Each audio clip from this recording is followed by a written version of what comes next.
مارچ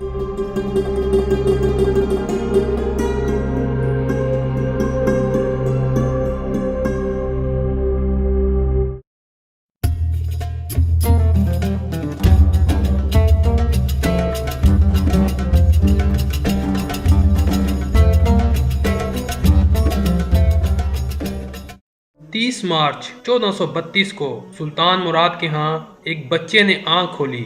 سلطان مراد نے اپنے اس بیٹے کا نام پیغمبر اسلام کے نام پر محمد رکھا۔ محمد جس سال پیدا ہوئے وہ سال معجزوں سے بھرا ہوا تھا۔ گھوڑوں نے بہت تعداد میں جڑواں بچے دیے، فصلیں 4 گنا زیادہ ہوئیں، تمام درخت اپنے پھلوں کی زیادتی کی وجہ سے زمین پر جھکے ہوئے تھے۔ دوسری طرف قسطنطنیہ کے آسمانوں میں دن کے وقت دمدار ستارہ دکھا، جس کی تعبیر یہ کی گئی کہ آج تک جس قلعے کی دیواروں کے اندر کوئی نہ آ سکا وہ دیواریں ڈھا دی جائیں گی۔ محمد جب 11 سال کے ہوئے تو سلطان مراد نے انہیں اماسیہ ریاست میں گورنر کی حیثیت سے بھیج دیا تاکہ وہ وہاں حکومت کرنے کا تجربہ حاصل کریں۔ انہوں نے وہاں محمد کی تربیت کے لیے بہترین اساتذہ بھیجے۔ محمد ثانی نے وہاں مذہبی اور دنیاوی تعلیم کے ساتھ ساتھ ہر قسم کی تربیت حاصل کی۔ اگست 1444 میں سلطان مراد نے گوشہ نشینی کا فیصلہ کیا اور اپنے بیٹے محمد کو واپس بلا کر تخت اس کے حوالے کر دیا۔ سلطان محمد کی عمر صرف 12 سال تھی۔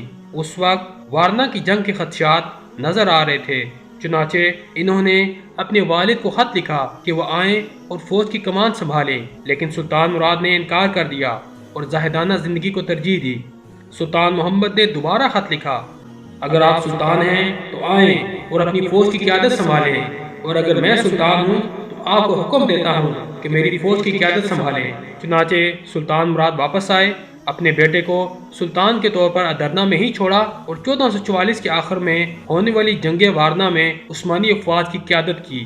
ستمبر 1446 کو سلطان مراد نے دوبارہ خود اقتدار سنبھالا، کیونکہ چند وزیر اس بچے کی حکومت سے خوش نہ تھے اور ینیچری نے بغاوت کر دی تھی۔ آپ کو دوبارہ اماسیہ بھیج دیا گیا۔ 3 فروری 1451 کو سلطان مراد ثانی کی وفات کے بعد محمد ثانی سلطنت عثمانیہ کے 7ویں حکمران بنے۔ اس وقت ان کی عمر صرف 19 سال تھی۔ سلطان محمد نے تخت نشین ہوتے ہی قسطنطنیہ پر حملے کرنے کی تیاریاں شروع کر دیں۔ قسطنطنیہ ایک نہایت اہم شہر تھا، لیکن یہ شہر فتح کرنا بے حد مشکل کام تھا۔ اس کے صرف ایک طرف خشکی اور باقی 3 جانب سمندر تھا۔ زمینی افواج صرف ایک طرف سے حملہ کر سکتی تھیں، لیکن یہ حصہ کافی مضبوط تھا۔ یکے بعد دیگرے 3 دیواریں اس حصے کی حفاظت کرتی تھیں۔ اندرونی 2 دیواریں حد درجہ مضبوط تھیں۔ ہر دیوار کا درمیانی حصہ 60 فٹ کا تھا۔ بازنطینی سلطنت کی تاریخ میں قسطنطنیہ کے کم از کم 24 محاصرے ہوئے، لیکن کوئی بھی اس شہر کو فتح نہ کر سکا۔ نبی کریم حضرت محمد مصطفیٰ صلی اللہ علیہ وآلہ وسلم نے فرمایا، یقیناً تم قسطنطنیہ فتح کر لو گے۔ وہ امیر بھی کیا باکمال ہوگا، وہ لشکر بھی کیا باکمال ہوگا۔ اس حدیث مبارکہ کی وجہ سے مسلمانوں کے ہر خلیفہ سپہ سالار اور سلطان کی خواہش رہی کہ وہ قسطنطنیہ فتح کر لے اور خوش نصیب کہلائے۔ ان میں حضرت امیر معاویہ رضی اللہ تعالیٰ عنہ اور اموی خلیفہ سلیمان بن عبد الملک کے نام شامل ہیں۔ سلطنت عثمانیہ کے دور میں سب سے پہلے سلطان بایزید یلدرم اور بعد میں سلطان مراد ثانی بھی اس کا محاصرہ کر چکے تھے۔ سلطان محمد نے قسطنطنیہ پر حملے سے پہلے باقی تمام دشمنوں سے صلح کر لی تاکہ وہ سکون سے قسطنطنیہ پر توجہ دے سکیں۔ سلطان محمد نے سب سے پہلے قسطنطنیہ سے تقریباً 5 میل کے فاصلے پر ایک قلعہ تعمیر کروایا۔ یہ قلعہ بایزید یلدرم کے بنوائے گئے قلعہ انازول کے بالکل سامنے تھا۔ باسفورس اب عثمانیوں کے قبضے میں تھا۔ کوئی جہاز سلطان محمد کی اجازت کے بغیر یہاں سے نہیں گزر سکتا تھا۔ ادرنا میں سلطان محمد نے 1.5 لاکھ فوج اکٹھی کی، لیکن صرف فوج کی تعداد ہی اس شہر کو حاصل نہیں کر سکتی تھی۔ قسطنطنیہ کی فتح کے لیے ضروری تھا اس کے خشکی کے علاقے کی طرف دیواروں پر تسلسل سے توپوں سے گولہ باری کی جائے۔ توپوں کا استعمال اس وقت ترک کر رہے تھے، لیکن سلطان محمد نے اربان نامی ایک عیسائی انجینئر سے ایک بہت بڑی شاندار توپ بنوائی جس کے گولے کا قطر 2.5 فٹ تھا۔ اس کے علاوہ انہوں نے چھوٹی توپیں بھی بنوائیں جو تیزی سے گولے برسا سکتی تھیں۔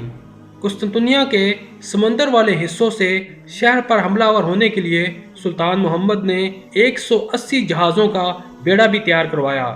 2 سال تک آپ محاصرے کی تیاریوں میں حد درجہ مصروف رہے۔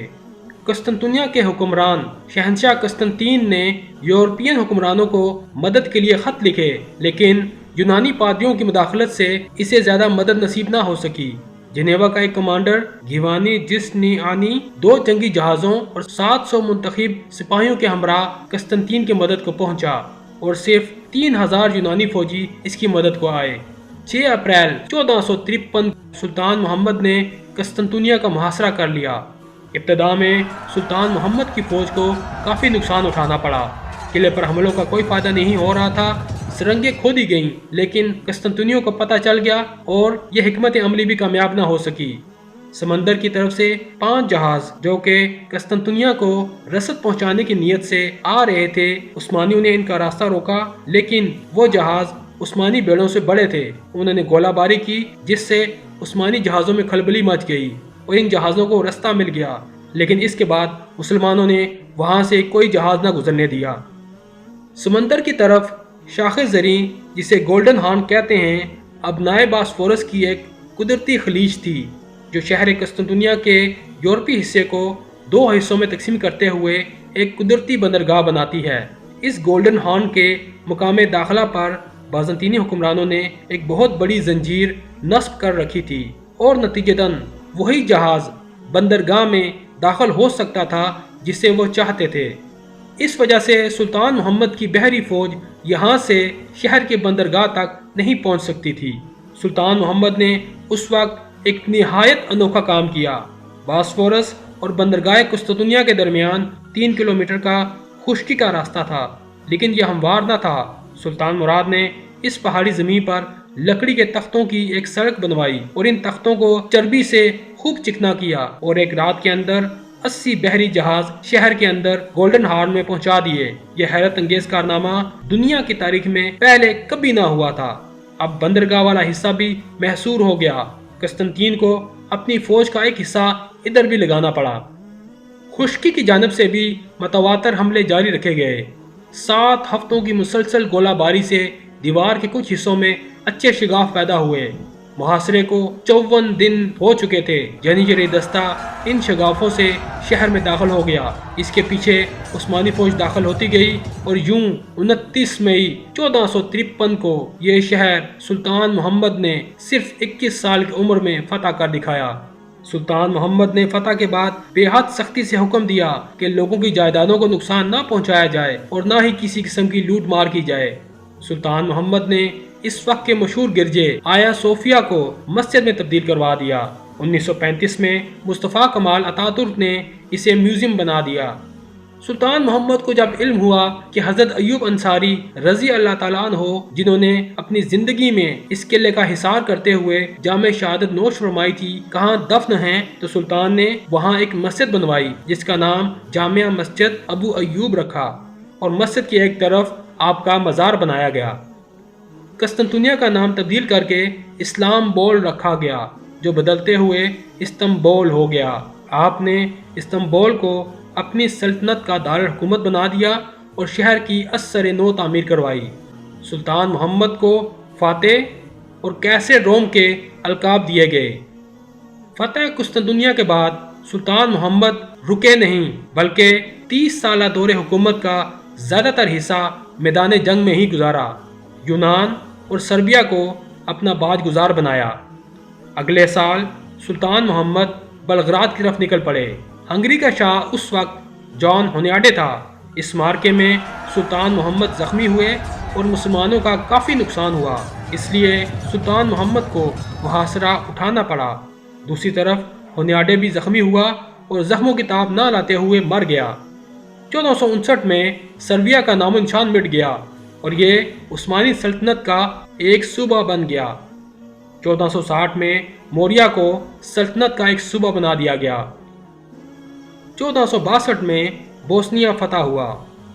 اب سلطان محمد فاتح ایشیا کی طرف متوجہ ہوئے۔ کرمانیہ، سنیوپ اور طرابزون پر قابض ہوئے۔ موریہ کے ارد گرد چند جزیرے سلطان محمد نے آسانی سے فتح کر کے سلطنت عثمانیہ میں شامل کیے۔ 1467 میں البانیہ اور پھر ہرزگوینہ فتح ہوئے۔ 1475 میں قسطنطنیہ کے بعد سلطان محمد کی ایک بڑی فتح کریمیا کی فتح تھی۔ ولاچیا نے جنگ کوسوو کے بعد عثمانیوں کے اطاعت قبول کر لی تھی۔ سلطان محمد کے دور میں اس ریاست کا امیر ولاد سوم تھا۔ اس نے سلطان محمد کے خلاف بغاوت کر دی۔ وہ بہت ظالم شخص تھا اور طرح طرح کی اذیت لوگوں کو دیتا تھا۔ وہ قتل کے نت نئے طریقے اپناتا تھا۔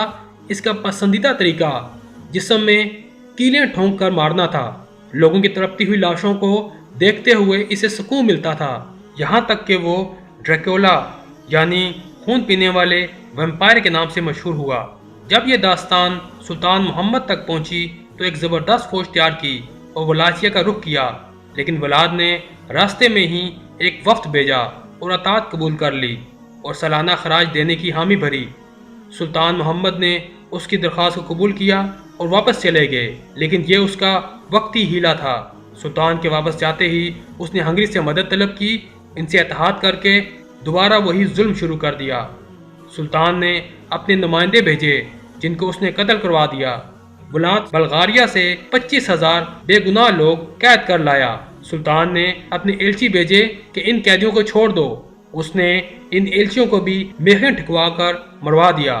اب سلطان کے پاس ولاچیا پر فوج کشی کرنے کے علاوہ کوئی چارہ نہ تھا۔ آپ نے تقریباً 1.5 لاکھ فوج جمع کی اور نکل پڑے۔ ولاچیا کے کافی قلعے فتح کر لیے، یہاں تک کہ پایا تخت بخارس پہنچ گئے اور وہاں بھی قبضہ کر لیا۔ سلطان محمد نے وہاں ان قیدیوں کے لاشیں دیکھیں جن کو ولاد پکڑنے کے لیے لے آیا تھا، لیکن ولاد ہاتھ نہ آیا اور ہنگری بھاگ گیا۔